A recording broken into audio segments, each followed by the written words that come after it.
Esin Yuzo Okoro, 9-year-old Esin Yuzo Okoro SM20, PhD 22, was preoccupied with such down-to-earth problems as designing an alternative to her father's messy paper filofax regulator and fixing the unreliable electrical service that was plaguing Oweri's home. Nigeria. Could he imagine a groundbreaking 17-year career at NASA and then a position as the country's space policy expert? Absolutely not, says Yuzo Okoro. I knew nothing about space, I wanted to be an inventor. Although he didn't start out as a stargazer, Yuzo Okoro fostered his curiosity, relationships, voracious appetite for work, and impatience with obstacles along a journey that brought him to the center of space exploration, and now one of the nation's top scientists. And technology. He serves as the Assistant Director of Space Policy in the White House's Office of Science and Technology Policy. He began his career at NASA in 2004 and spent the next 17 years developing his expertise in aerospace engineering systems and management. Along the way, he earned 3 master's degrees Systems Engineering Johns Hopkins University, Space Robots from the MIT Media Lab, and 1 in Public Administration Harvard University.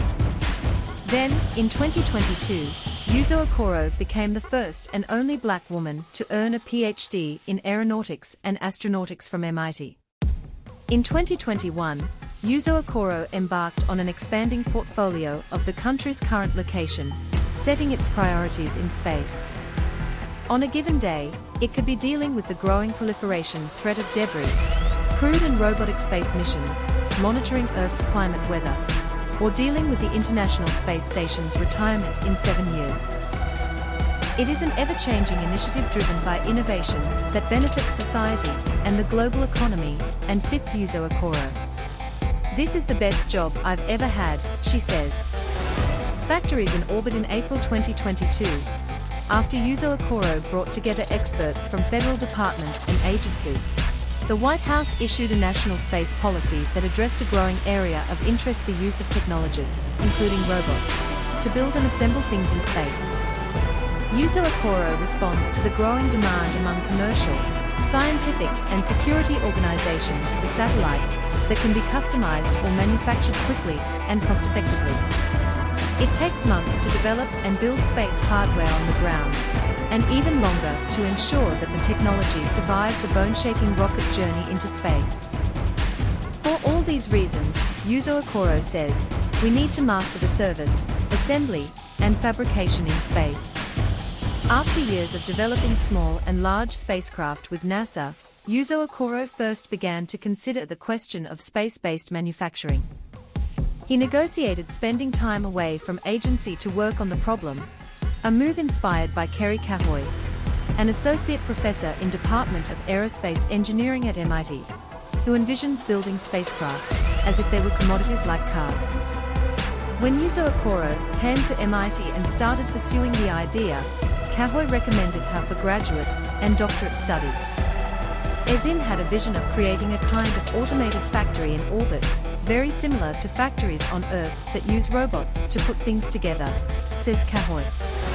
His approach was, let's imagine the future in space, where we're building important technologies, and figure out the best way to do it.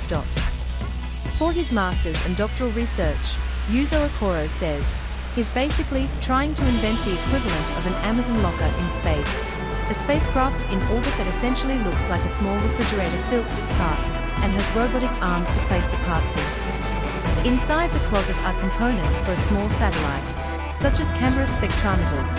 The robot takes what you need, assembles instead of building it, putting together on Earth, then launching it. Yuzo Okoro emulated several versions of this robotic space cabinet, starting a lab bench and moving on to microgravity tests, zero-G flights. Esin came up with this concept, put together a team to test it on a relatively limited budget, and overcame many challenges to make it happen, something she's been very successful at in her life, Cahoy says. Today, the next generation research student plans to take this idea to the next level with an improved and larger cabinet design. My work has proven that we can build a robot autonomously rather than man-made, says Yuzo Okoro. The next step is actually to deploy one of these systems into space.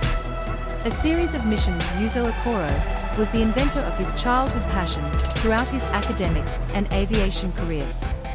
When he left Nigeria to study computer science at Rensselaer Polytechnic Institute, he searched for the future of technology, where you can create literally anything by learning to program.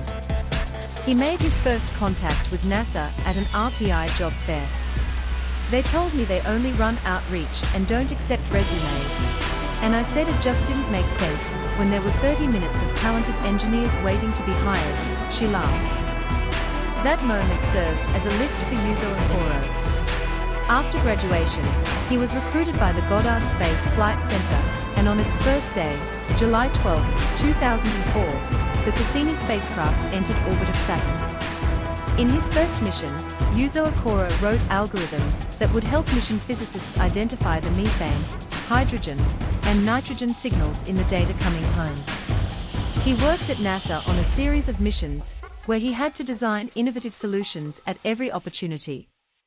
I felt like a kid in a candy store because no matter what I did at NASA, there was always someone who knew more to teach me, he says.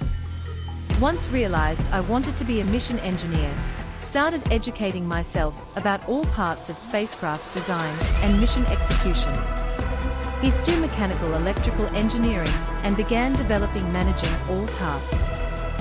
Yuzo Okoro led a small spacecraft mission design center at NASA and was the program manager for the Solar Physics Division. Yuzo Okoro has not progressed in his singular career without facing obstacles. Being the first and the only left their mark. You're not doing anything difficult by working 40 hours a week, are you? Is taking notes.